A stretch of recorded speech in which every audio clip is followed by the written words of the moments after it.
मैंने वो जमाना भी देखा है। 27 अक्टूबर 2003 से 25 नवंबर 2003 तक रमजान का महीना था। उस समय एक आईजी जोन थे लखनऊ के, जिनको लेफ्टिस्ट माना जाता है। वो आईजी जोन महोदय बीएचयू के केमिकल इंजीनियरिंग के एक दाढ़ी वाले प्रोफेसर के साथ अक्सर देखे जाते थे, जिसको नक्सलाइट से संबंध होने के कारण बीएचयू ने बर्खास्त कर दिया था। वो आईजी महोदय मुलायम सिंह यादव जी के बड़े खास थे।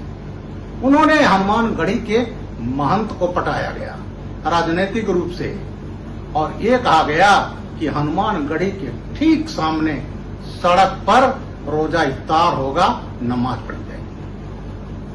उस समय एक बहादुर अधिकारी थे, एसएसपी फैजाबाद, आज का अयोध्या।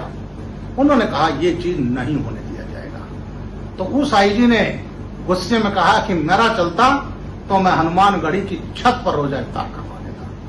तब उस एसएसपी ने कहा था कि पहले जामा मस्जिद में होली खिलवा लो और उसके बाद हम उस पर विचार करेंगे। अंत में यह तय हुआ कि महंत जी अपने घर में चाहें तो करवा लें, क्योंकि बाहर कोई चीज नहीं दिखाई पड़ेगा।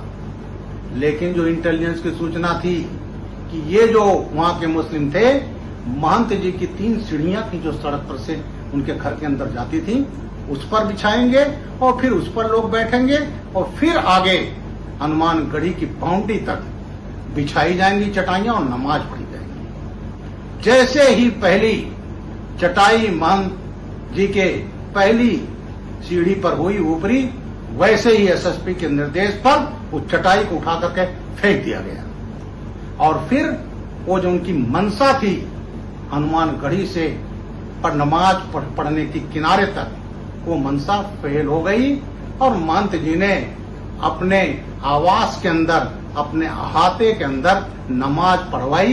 ये भी तुष्टीकरण का एक नमूना है।